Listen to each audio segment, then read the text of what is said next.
Hello, everyone. Welcome to another Techstrong learning event. I'm Alan Schimmel, the CEO founder of Techstrong. Thanks for joining us today. We have, this happens to be one of my areas in security I like to dive into. So I think we're going to have a great discussion today. And we also have a first-time sponsor sponsoring us today. I want to, first of all, introduce the topic. Then I'm going to talk a little bit about how your role as the audience will play into this today. And then lastly, I'll introduce our great panel and we'll dive into things. So first of all, I hope you signed up for the right webinar. This webinar is how are you protecting your company from API security breaches? And if you don't know, hopefully you're going to learn how to today. But I will tell you that this is something that is really, really important. You have to get in front of when 71%, up to 71% of all internet traffic today is API calls. You've got to be smart about your API security. Now, what I love about this format is I'm not here giving you a bunch of slides. We're not some talking heads with slides. This is a real roundtable today, and I've got 3 experts to talk with me. But beyond that, I have all of you out there to talk as well. You know, we use the Big Marker webinar system, and the reason I like it is, number one, it works in the browser without a plugin or nothing. It's real easy to use. But number 2 is, for most of you on the right-hand side of your browser, you're going to see what we call the Big Marker communication window. It's fantastic.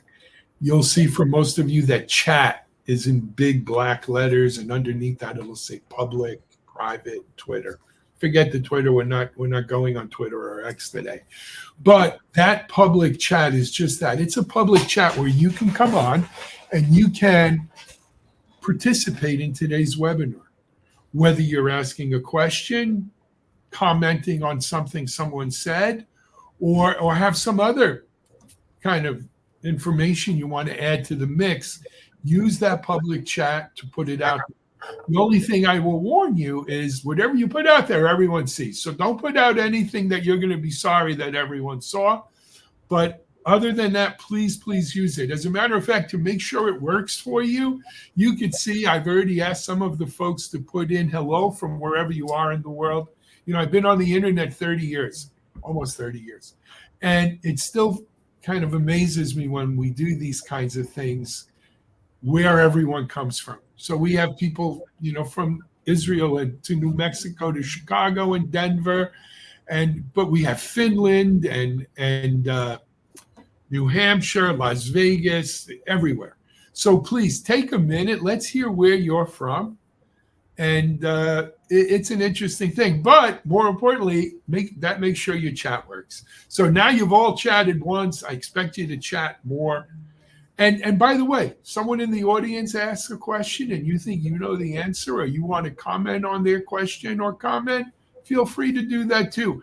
You guys are part of the panel. You're not just the audience.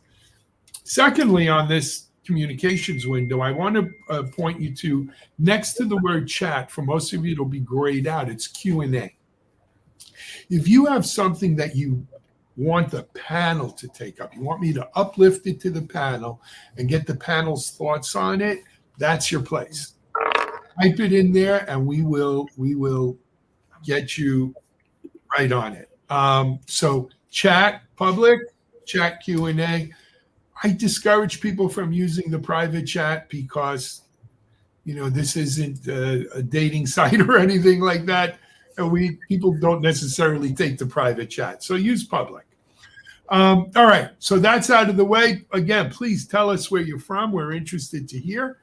Let me next introduce you to our panel. First of all, today's webinar is sponsored by a company called Pint. They're fairly new to our audience, I think, but they've been around a long time, and the people behind it have been in security a very long time, and that is PYNT. Check them out. We have joining us today the co-founder of Pint and CEO, my friend Zvika Schneider. Zvika joins us from Tel Aviv. For now, he'll be in California at RSA conference next week. But Zvika, welcome. Why don't you give people a little bit of your background and a little bit of the Pint story? Thank you, Alan, and appreciate the intro. So, hi everyone. It's a pleasure to be here. My name is Vika Schneider. I'm co-founder, CEO of Pint. Um, we're a company less than 2.5 years old, but we did a lot of noise with what we did with some of the community and the security. Pint is all about shifting left API security testing. Is all about actually, taking the harsh problem in security to actually start with the development phase and the developers and making it very easy and elegant to fix. This is our vision in Pint. Few words about myself. So prior to starting Pint, I was heading the cybersecurity division at Harman International, a very known firm in the automotive industry.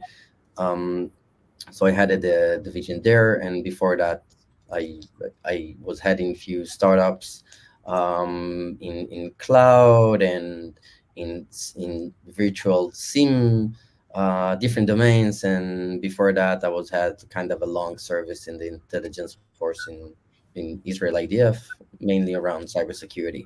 So I'm really excited to be here. I'm excited to talk, with you, Ellen, and all the experts about the problem API security. Everybody, just as a teaser for next, everybody talks about API security. Everybody knows about it. It's well known, but still, the problem is there, alive and kicking, and we're here to talk what we can do differently to make sure it we really solve the problem. Absolutely. And speaker, just real quickly, the website for Pint. Yeah, so our website is Pint.io. I will share it here in the chat. Thank Um, you. Please, feel free, go see the product, add feedback, and contact us. Excellent. Let me introduce you to our next panel member. We announced about 2 weeks ago we're joining up with the Futurum Group. It's one of the leading analyst research firms in the world today. I think they're the fourth or fifth largest analyst firm by revenue at this point. I am lucky enough to have two of my friends from Futurum joining us. Thank them. First, let me introduce you all the way from New Hampshire. It's also going to be in RSA next week. Krista Mhm. McCumber. Krista, welcome. Thank you. Why don't you give people a little bit of your background? Sure, sure. Thanks so much for the great introduction, Alan. It's definitely exciting that Techstrong is kind of joining the Futurum family, and I'm looking forward to chatting with you, Svika and Paul as well. So, just kind of a little bit on my personal background. I'm a research director and a senior analyst on the team at Futurum Group, and I'm covering a little bit of everything related to cybersecurity and cyber resiliency these days. And kind of building on Svika's comments, certainly we're hearing quite a bit about API security. So I'm looking forward to diving into that. And in particular, data security is kind of near and dear to my heart. So much of my commentary will likely be kind of funneled through that lens, if you will. Excellent. Thanks for joining us, Krista. And then joining us, Paul, are you out west today? Or I am in North Carolina today. you had to look around to make sure where you were, huh? Joining us from North Carolina, my friend Paul Nashawati. Paul, why don't you introduce yourself? Alan, always a pleasure. So thank you. And, this is really exciting. I'm really happy to be on this webinar because, first and foremost, Paul Nashawati, as Alan said, I'm the practice lead for the app dev and app modernization practice at the Futurum Group. And, when I look at what I cover day zero, day one, day two. So build, release, and operation. So everything in the CI/CD pipeline, the SDLC, everything that kind of impacts that. But DevSecOps, clearly an area that overlaps the whole CI/CD pipeline, and API security with the explosion of what's happening with AI and LLMs and transactions. Alan, you mentioned right at the top that 71% of transactions to the internet go through APIs. This is, Pint is on to something big here, right? We definitely need a better way to manage this and watch it. So I'm really excited about this, what we're doing here, and I hope the audience really gets a lot out of this. So looking forward to this chat. Absolutely. So, guys, before we dive in, I've got a quick poll I'm going to throw up here in a second. Before I do, though, as I mentioned, API security is something I've been interested in now for a number of years, because for too long it was the best kept secret in security. everybody was focused on AppSec and shift left, but this whole API thing kind of snuck up in that people weren't aware 71% of traffic is API calls. People weren't aware that traditional DAST and SAST and, the old tools that were looking for old things really don't work with APIs. And the biggest thing that I found personally was that people didn't even know what APIs they have. So how the heck can you defend what you don't even know you have? You want to talk about defining an attack surface? I think things are a little better over the last 3-4 years. People at least have heard about API security. But I want to ask our audience, and guys, these polls are only as good as your answers. So please, this is a quick question. It shouldn't take you more than a second. But hopefully you're seeing this out there, right? Do you currently have an API security solution that you use in your organization? Really simple. So guys, take your time. Don't take your time. It shouldn't take that long. Can we get, come on, 2 people voted. How about more people here? All right, we're getting some answers in here. We're starting to see. And it pretty much shows what I thought. Twice as many are saying no as yes. So again, more than twice as many. I'm going to close it because I think I made my point. Right? Twice as many, 2/3 of people say no, they do not have an API security solution. Yeah, just maybe for Sherry question. So I think WAF doesn't count as an API. Right. And how many of those who said yes said WAF, right? That's a good point. But that's also, let's explore that a little, Svika. Why isn't WAF an API security solution? So, WAF is like a web application firewall. Yes. If we'll take, a couple years back, like 10, 20 years, when we talk about, like even, I would say, like the 7 layers, right? So back then you had like a firewall, right? You blocking a port and an IP address. And then, things moved more from the infrastructure to software a bit, the web. So you need to have kind of an application firewall that kind of look on more of the payload than just the IP and the port, than the actual network access. And WAF was there for a long, long time. It's there for a long time, and it was kind of pretty stable. But WAF doesn't have any context. It doesn't really look on the payloads. It doesn't have the context of the last call and the next call, etc. This is why many companies that did WAF, or a new API security companies that focus on runtime production, they got born.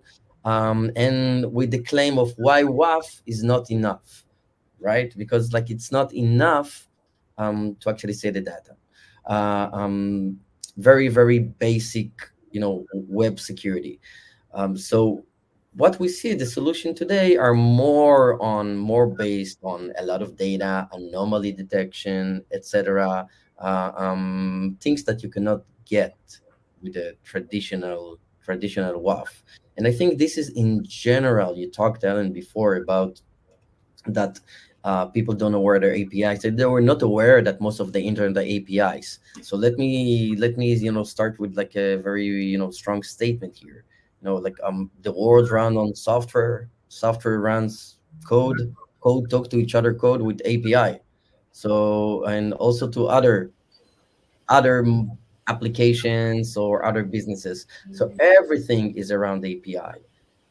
Today, I mean, most of the businesses, API is the main trigger to actually, use the business and expose services to other companies, to our users. So come back to finalize that answer. So WAF is not enough because it doesn't look on the context, it doesn't understand the payload, and it's a very, very basic and important that was relevant before.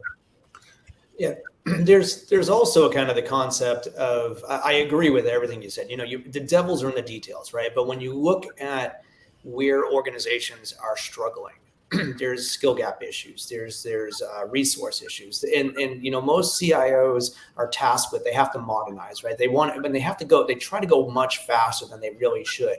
And a former colleague of mine used to tell me, in the security space, it's far faster to go slower to go faster, right? You really need to look at what you're doing. I mean, we all know that API security is not new, and it's actually a known issue for a lot of people, right? A lot of organizations. But when they look at these release cycles, DevOps trying to push code out the door, we see in our research that 24% of organizations want to release code on an hourly basis, yet only 8% are able to do so.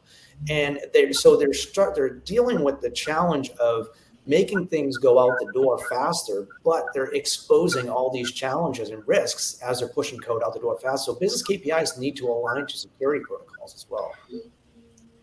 Yeah, and I'd love to just piggyback on that, quickly, so to speak. And Paul, your comments really resonate. So I do spend a lot of time looking at kind of general trends around cybersecurity and attacks. And there was kind of two things that really resonated with me. So kind of, Paul, you painted this picture of developers needing to kind of move very quickly and with agility. And at the same time, we see that the attack landscape is changing all the time, especially now that attackers have access to artificial intelligence. And so, I know one thing I believe Svika kind of commented on was, obtaining context, right? When we look at kind of a, kind of a security testing or kind of threat intelligence tool. And that's why that context becomes so important, is so that way we can, stand a chance in terms of being able to keep up with these attackers. And then secondly, is just kind of, Svika, I know you commented as well regarding kind of getting that comprehensive view into the API landscape of the particular organization. And we can't protect what we don't know we have, right? So whether we look at application security, infrastructure security, this concept of your threat posture and kind of getting that inventory as well, these are critical, trends today that we're seeing to be able to kind of improve that resiliency against these attacks. I mean, I would say, look, I'm not here knocking WAFs, right? One of the things I've learned as I've grown older is having the right tool for the job makes all the difference. But the WAF's not the right tool for the API security job. Because most of that API traffic is kind of invisible to the WAF. It's just traffic. It has no way of providing context to know what to do with it. So if you want to use a WAF as your web application firewall and not have anything, and you have something else for API security, great. But here's the bigger issue to me too, though. You can't fight the next war with the last war's technology, right? We've seen this in every war since the Germans, the French in World War II, right? The Maginot Line, and the Germans came around it. We see it in Ukraine today, right? A1 Abrams tanks, drones coming on top, knocking out some of the best tanks in the world. Same thing goes on here. WAF is the last war's tool. You need this war's tools. Secondly, the battlefront has shifted. WAF is great when you've already got an application out there that people are using or that there's traffic going on the internet around. But today, the battlefront is making sure my app is designed securely and working securely before it's deployed. In my day, when I started security companies, it was all about doing vulnerability scanning of your infrastructure. But now we do that scanning of the application before we deploy it. My platform engineers are setting up guardrails so that we are, the focus is on that shift left battle. And speak of, correct me if I'm wrong, but that's where Pint fights it. That's the battlefield for Pint, right? Yeah, that's exactly the battlefield for Pint. We are focused on the very hard security issues, but to be able to solve them already, very close to the development phase, to the actual development. And let's talk about shift left just for a bit here. So the trend of shift left, whoever, by the way, is not aware of it. So shift left is taking like best practices. We used to do more on the right, which is like we start from the left and you go to the right as a process. So earlier in the process some best practices. But if we kind of like analyze it in the last 25 years, 20 years, so we can clearly see that, the world start with shift left QA. Back then, 20 years ago, we had the VP QA reporting to the CEO. I think, a few years after, QA is in the R&D, outside R&D. We have some agile and other development methodologies, etc. Um, and in the end result is that in some point of time, the whole weight on the developer is, hey, you are responsible as developer for quality before quantity. You sometimes you need even to write tests before the actual code and logic. So that thing like pretty shifted left, like the developer responsible for the quality. Let's talk about another thing, like it's about DevOps. Like DevOps, it's like a word, and then you guys are very close to this. Like it's a new thing we invented around 2008, and around then, when we had like developers, they didn't want to do some IT work, and IT administrator didn't know how to develop, and we needed something in like kind of an enablers in the middle. But even now, take 10 years after, 12 years after, you see developers are doing a lot of DevOps on their side. They talking about CI/CDs and Jenkins and Docker containers and virtual machines and working with a cloud, etc. So that's all. You don't have, I would say, in most spaces today, like beefy DevOps, right? It's part of engineering. So in the end, security is going there 100%. Maybe the main difference will be that in security you have, the compliance, and someone that need to own the compliance and regulations.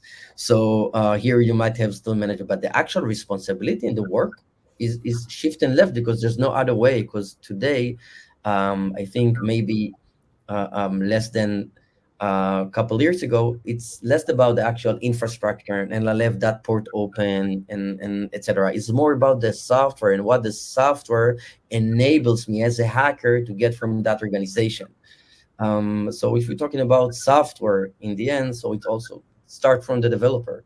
So now this is why we see, the hype and the trend about shifting left, and we help developers secure and developers loves, etc.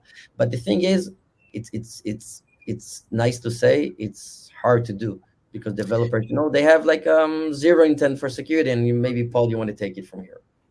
Yeah, well, I mean, this is really interesting. You both brought up really good points, and what I like about where you started the conversation about, using last year's tech or previous tech to do something. That's where a lot of organizations kind of get stuck, right? When we look at these, the shifting left activity and making sure that security is earlier in the development cycle, in the day zero and day one part of the development cycle, it makes a lot of sense. But the other factor that we have to take into consideration, this is where I think Pint really kind of excels here, right?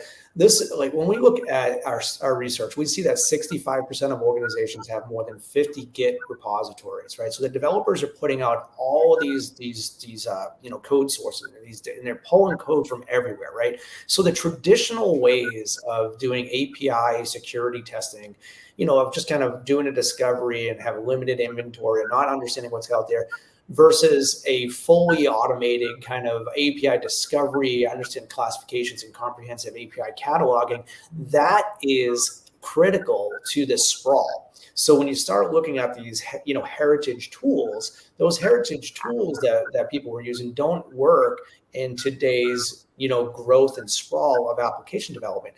And frankly, this isn't slowing down.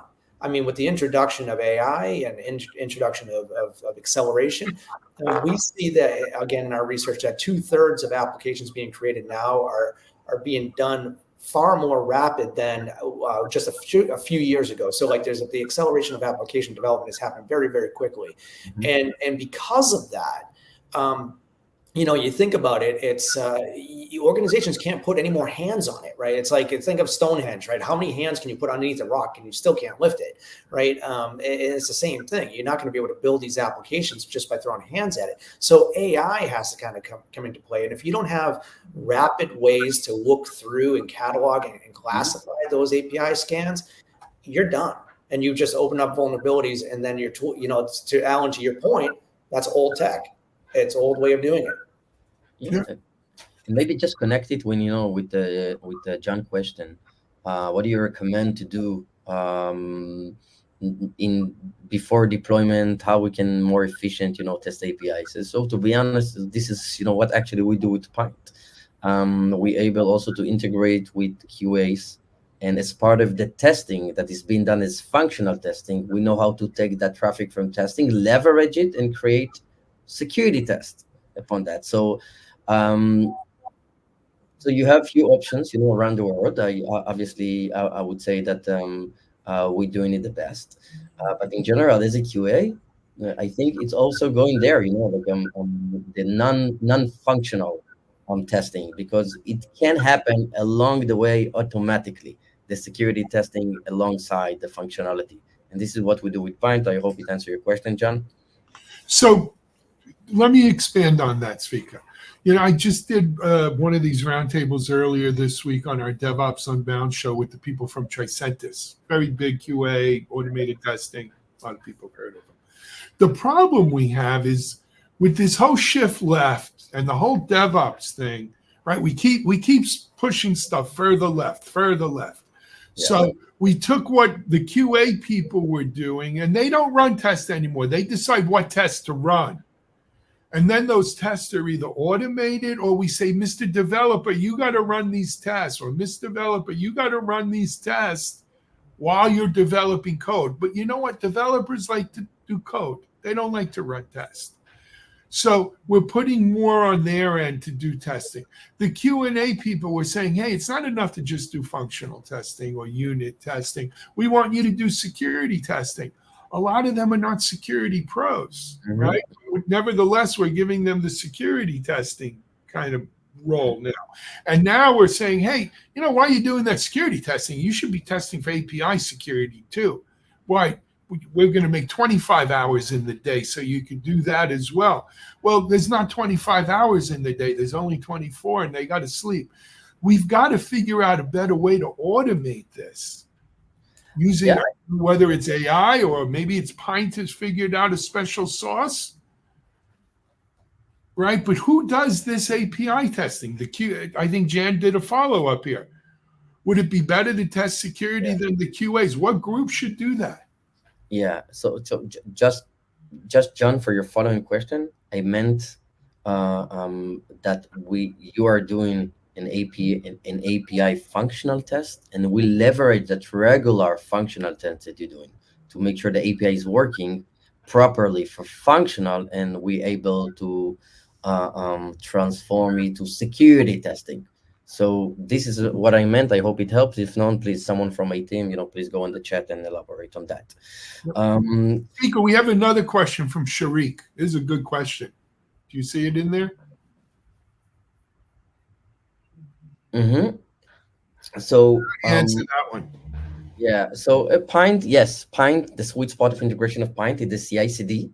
It's an active solution that doing actual real world attacks. I wouldn't say it's like an IDS, because usually an IDS is intrusion detection system, which is more deployed on the production environment that serves the customers. So we are doing kind of an IDS in terms that we are analyze the traffic and build like the API anatomy, and from that we're building the attacks. We're able also to do it from production, but we're focused on CI/CD, shift left. Right, pre-deployment. Pre-deployment is a big shift there. Yeah.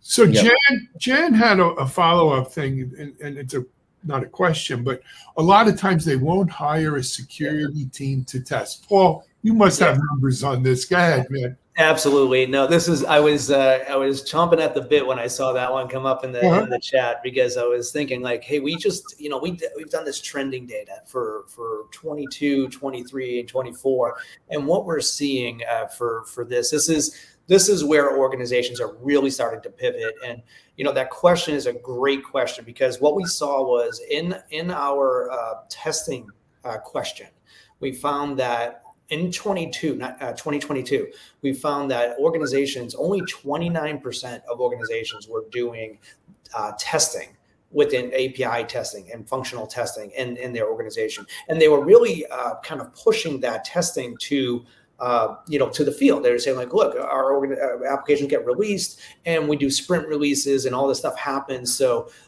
that gets published, right? But that's a problem, because obviously, as we all know, that if you have a bad user experience, you pretty much bounce from the application, you're gone, right? So what we found in 23 was that number went from 29% to 66%. And so basically they found that doing QA testing in the field was not the answer, right? But bringing back, and one of the response was, we also asked on that same survey where organizations are going to be spending their money in the next 12 to 18 months, and it was to hire resources to focus in on security testing. So that question came up in the chat, and I'm like, that is exactly what our research was to kind of uncover and find. But I also agree, Alan, and what Pine is doing here is, it's not necessarily about bodies. It's about the automation. It's about the process flow to make things work, so you can make it really more streamlined. Because again, there's that complete elevation of applications that are being developed. I don't know how we're as organizations are going to keep developing them that fast and be able to test that rapidly without having automation in play. Absolutely. Hey, we've got a Q&A question, and I always like to bring those up to the front here. So again, for the panel, Lynn asks, are there any best practices or standards for implementing strong authentication mechanisms and access controls across API endpoints? Speaker, you're my API. You're the API. There is a lot of API best practices and standards from implementing, and some of them has some templates, etc. The point is with security, with APIs, it's a lot of APIs connecting to each other, talking to each other. So, by the way, the most common problem we see is kind of with no authentication, or why? Because the developer trusts the other developer in that API that he will do the test there, and the other one trusts the other one that he will do the test there. So I think that there are a lot of best practices in general in AppSec, not just in APIs, that you'll be almost 100% secured. But the problem with that you'll not be able to develop some advanced stuff if you put everything like in template in box, so you can have like a very maximized security, but almost no software and no capabilities. So yes, there are a lot of best practices, but I think even if you have the best practices, right? Even let's say you have the best, I know you have like very good gate and surveillance camera in your home, you still lock in the door, right? Right? You need to make sure you lock the door, and this is our approach. Agreed. I like to give preference to the questions from the audience. Sierra asks, what about threat modeling? Right? How does that play into the API security kind of universe, if you will? Krista, Paul, Zvika, anybody on that one? Krista, you want to? I can take it. Zvika, you're the expert here. They're analysts. No. In general, threat modeling is a practice you can implement, all over. You want to make sure you do like a threat modeling, you understand the actual threats, and you focus your solution and you focus your efforts, and after you did the threat modeling. So threat modeling, it's good to do anyway, right? The thing is, with all of this best practices and threat modeling and authentication authorization and other standards, the way you write a pair, etc., there are always a gaps, always a gaps. This is why it's important, nevertheless, of whatever you already have, it's important to really test for security. And the whole point, and this is what we're doing in Pint, is to make it very easy for the organization to test it for very advanced security. And I think if we get to that point, where security is really part of the development process and it's easy to run and it's automated, I think this will be the main change. It's like, I would say, back then we just developed, and someday we decided we're doing like stub tests and unit testing, right? It wasn't like before. It took a while. So also with security, like we see the transition of security really, shifting left, and because, by the way, threat modeling and etc., all the others, because there's so many issues in the organization and so many developers developing API on daily basis, but we have like 4 to 5 people in the security team, so they trying to do all day prioritization. They work on prioritization. Uh, um, so threat modeling is really going that part, but I think threat modeling is very, very important for your question, and should be part of the design for the right security. Yeah, Go I'll ahead. just add in one little piece into that, and I agree with everything you're talking about. The thing that I see with threat modeling is it really is depending on the maturity and the maturity practices within organizations, right? And the way threat modeling is built out, and again, I'm looking at this from a developer's perspective, from a DevOps perspective, right? It really fits within each stage of the CI/CD pipeline. So if you're analyzing and you're identifying those security objects, and then you start analyzing the applications, and you see the different pieces, it's where you investing the tech stack in injecting it into that CI/CD process. In my opinion, those two things need to come together. If they don't come together, it's going to be siloed in a sense, and it opens up an opportunity for things to break. And I think that if you combine those things together, where again, to earlier we were talking about shifting left, if you combine threat modeling with the CI/CD pipeline, then you start having that working in harmony. Just as kind of an opinion, and that's a utopian view of the world, right? I mean, that's what we love to get to, but it's really hard to do that. It's yeah. Another question here is, why is SAST and DAST scanning not applicable? Well, I'll let the rest of the panel chime in, but let me lead off on that one. It goes back to what I said before, the right tool for the job. SAST scanning has an absolute place. It's static vulnerability testing, right, of your code. DAST, dynamic vulnerability testing of your code. But it's not really designed to test API calls. It's not really designed to test what your API settings are, right? Is what's allowed and not allowed. Now, maybe you could write specialized scans, with APIs in mind, but for the most part, there's SAST, there's DAST, there's SCA, software composition analysis, there's ISAST. Everybody has their own little thing, but it's the wrong tool for this job. If I got it wrong, or you want to comment, Yeah, you got it right. I can elaborate. You got it perfectly right. I can elaborate a bit. So let's talk about those categories that also for our audience to what are those words. SAST is the static application security testing.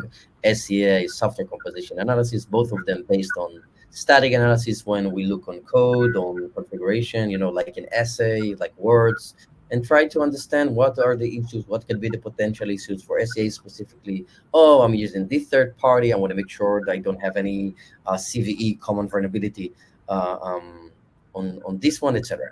Thus is the dynamic application security testing, and this is physics. Whatever is not static is dynamic, right? So it means dynamic versus SAST. It means that you have an application that is live somewhere and it's interacting with you.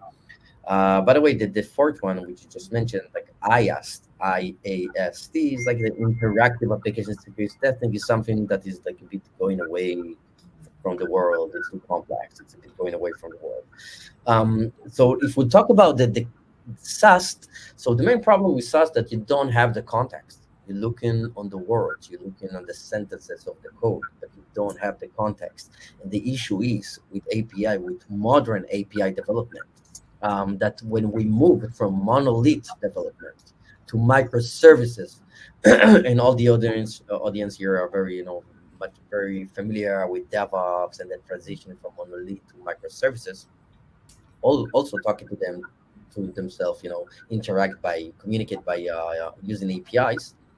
Um, so this is on the one hand increased really the APIs in the world, but on the other hand, created less visibility in the code because most of the time the API is being built outside the actual code when we're looking to do SaaS. So it doesn't have context. You don't see the API there. Um, the thing is with Dust, so Dust is dynamic, but as Alan mentioned, Dust is very, it's a kind of like a fuzzing, focused on web, very web, like you need the actual web page and buttons, etc. Focus more on front end issues, the website rather, the back end issues or the APIs. And again, it doesn't have the context. It runs for a very very long time. um, so what we did in Pint, it's actually, I would say, like we're more of something similar more to a Dust because we're doing dynamic application security testing, but we don't consider ourselves usually as a Dust because Dust has some is tied to some bad characteristic. I would say it's long. You cannot integrate this CI/CD, etc. um, what we're doing in Pint, we're doing kind of a dynamic application security testing, but we don't call ourselves as Dust, and when we're trying to make all the disadvantages we see of Dust, to try to overcome it and make it an advantage. For example, we in Pint run up to a couple minutes, not a couple hours. Because we have the context, we understand the technology behind the APIs, we understand the actual for each, APIs, the endpoint, the parameter, each role of parameter, the users, etc. So all of that help us, you know, focused on finding, the critical problem really fast. And what we find is 100% because we do also have like a way that we do like a three-step verification for each finding to make sure there are no false positive and what you find in real attacks and not fuzzing. It's like I would say it's like exploitable, and fuzzing, just for us to understand what it means fuzzing. Like let's take you take like, I don't know, like a machine gun, you shoot the whole room.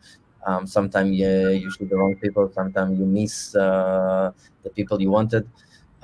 So I think what in general, the traditional SAST and Dust, they don't even claim to solve API security because the main thing, they don't have the concept, they're not friendly enough and intelligent currently to deal with really testing business logic issues really near the development phase.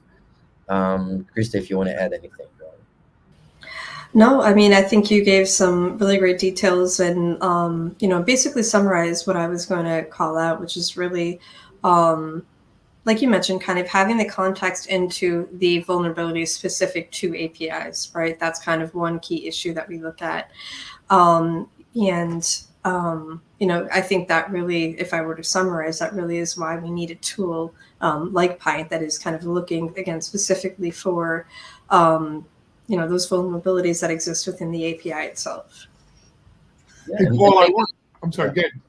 maybe just to add to another question by Joel, on Postman. Postman and Playwright. Paul wrote a little bit of a response right in there. Oh, okay. So But if you want to elaborate, I think that was pretty good, Paul. Jump in it, but okay, no, very, what do very, you think? very, very good response. I just want to, shoot out for Postman. We are the number one popular integration within Postman today for security. So the thing with Postman, very popular tool to test APIs, but not for security. So in the click of a button, we add the security testing on top of what you already do with Postman. By the way, in the actual Postman application. So John, I would say like I would suggest if you use Postman, so I would suggest to explore Pint and see if it gives you. We also have a free tier up to 5 endpoints. So I suggest you can explore it and see if it provide you good value. And if you're not, obviously, we'll happy to hear, or if you and support that. Yeah, it is a best of both worlds type of scenario here. This is kind of what I was alluding to in the CI/CD pipeline and converging with the security elements. If you're building an application and you're testing the connectivity, cool, right? Integration works, but you don't know if there's vulnerabilities. And I'm not echoing what we just already said. Those vulnerabilities are really what's going to cause you to slow down. It's going to cause your applications to break. That's what you need to be focused on but obviously you need to check to make sure the connection works, right? So you need that tech stack in order for it to work properly together. Guys, we're moving along and we only have a few minutes, maybe another 5-10 minutes left. I wanted to touch on another area, and again, thank you, audience. These are great questions. There's some great comments coming out here. API security for me really went mainstream, if you will, when we saw OWASP come out with their top 10 API security vulnerabilities. And our audiences, I'm sure it's OWASP familiar enough to know that, they've been doing the OWASP top 10 AppSec vulnerabilities for about 15 or more years now.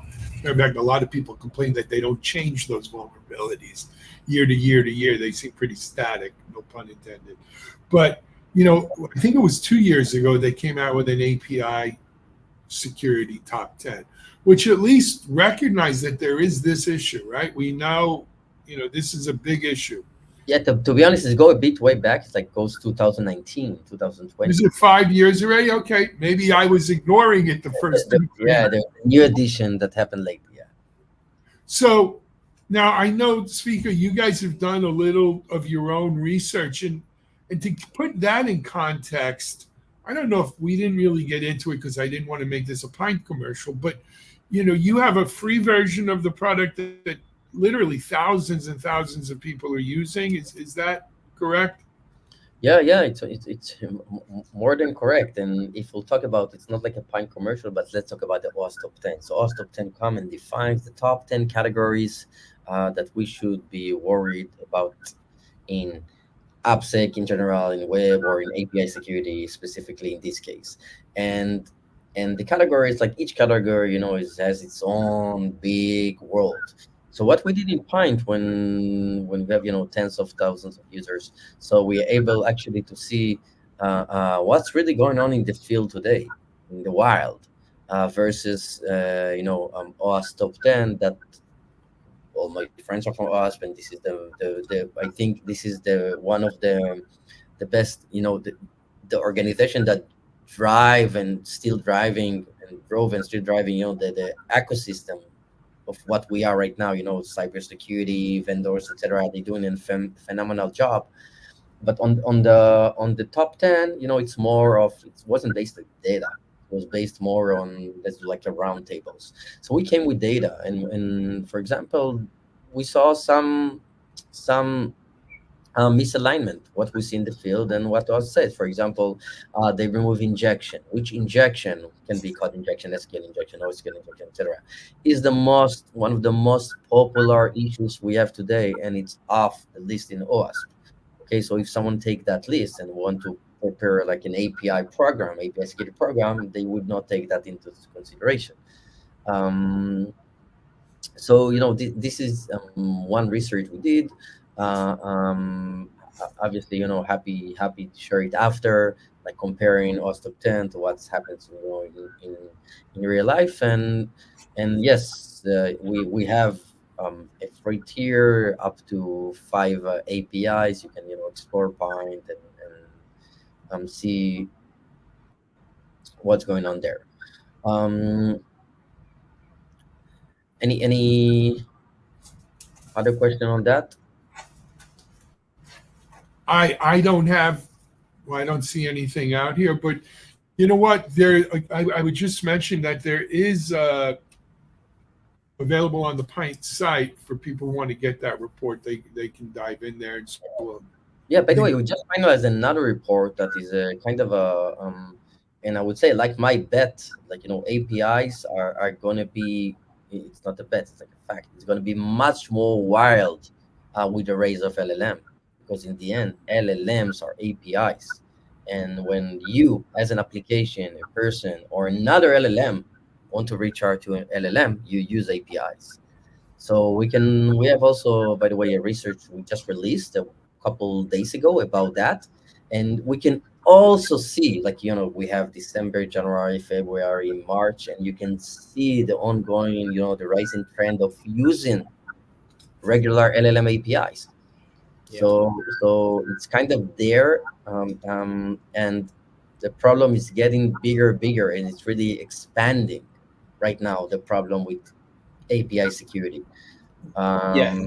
Yeah, And go this ahead. is, this is a growing part, right? I kind of made a pseudo joke in the comment about, like, for the tools that are out there, look at Pine, right? But I also think because this is, such an emerging market right now that, I'm sure that you want feedback to say, like, hey, is things working? Especially with the LLM space, right? It's like it's changing so rapidly, so fast that business needs have to adjust based on those needs, right? So I'm sure that feedback, and it needs to be two-way, right? To understand what's happening, how are businesses using these security, exposing these security vulnerabilities, and how do you fix it? Right? How do you fix it? How do you address it? So it's definitely a business concern, and the use case is real.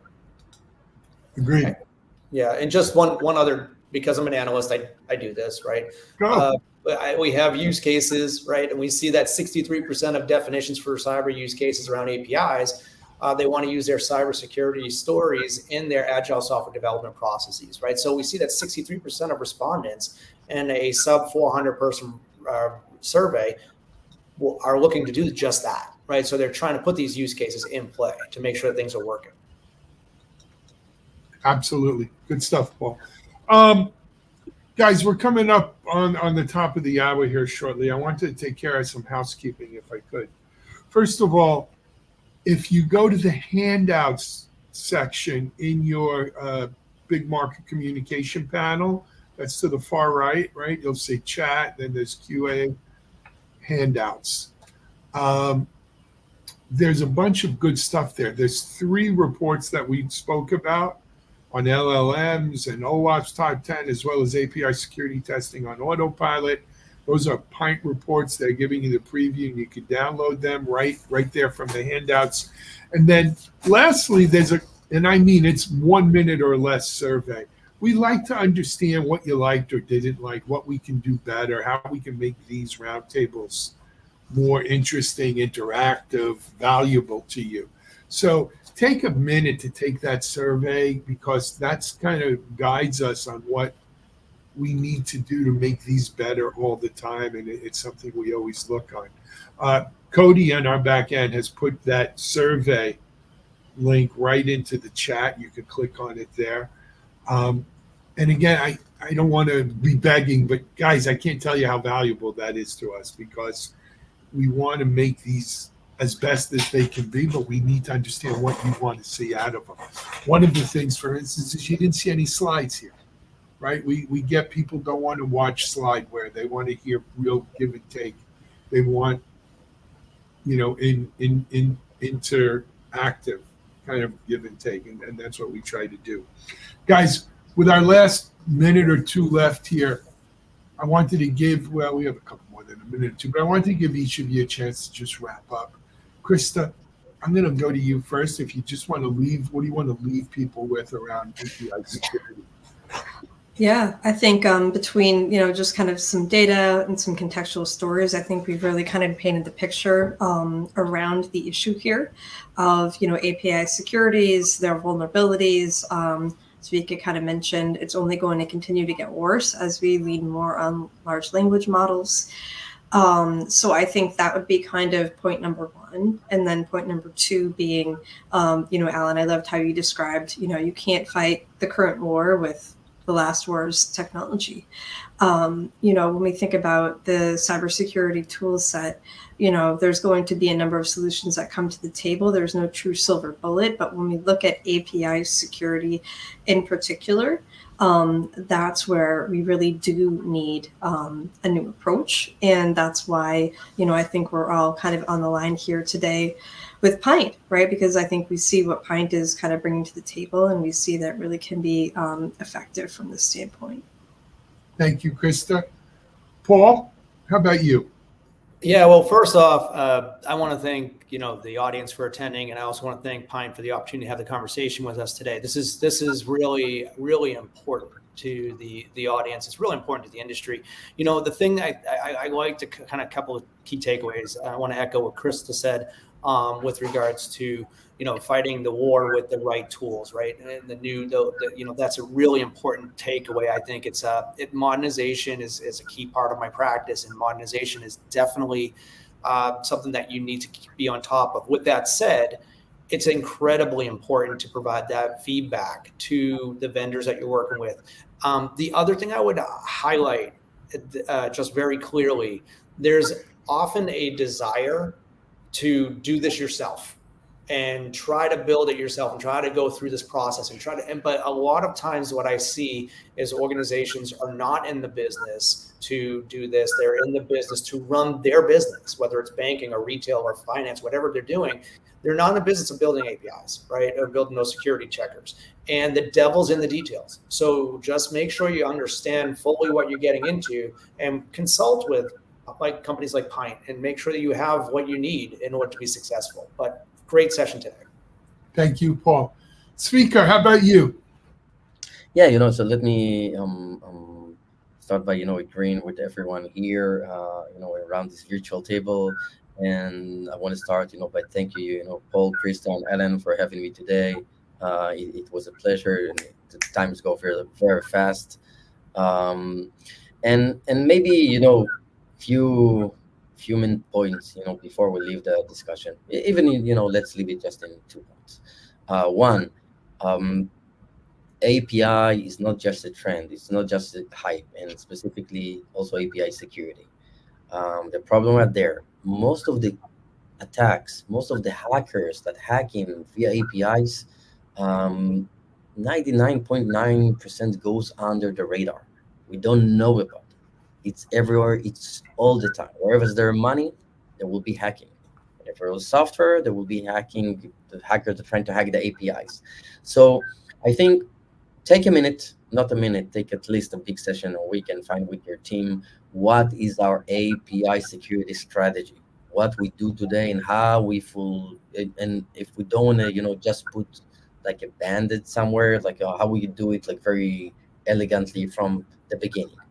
Because by a lot of the organizations that are talking today that has very vast interest in API security but don't have tools, they doing a lot of manual work, a lot of manual. So I think that don't neglect this problem, and don't leave it manual, because it will not scale. Not even if it scale now manually, it will not scale in 2 months from now. The world is really advancing really fast. And the second, always prefer vaccine is more effective than medicine. The medicine is after the fact, when you already got sick, when you already got vulnerability. So the same as like lock in the house. So everybody will agree that we want to test security in the development process, and do everything. But what does it take? It's a lot of effort. It's a lot of time, etc. But try to choose tools and processes that does this very elegantly and easy, but doesn't compromise, don't compromise on security. And there are obviously processes and tools like that, and will save enormous time. And as sooner as you do that, and all the organization will adopt it, and you'll be able to deploy faster, which is the main goal of any engineering organization, right? Deploy the code, right? When we develop, we Faster and better. spend money. When we deploy, we want to earn money, right? So we want to shorten that time, and security sometimes is in our throat, and we need to overcome it.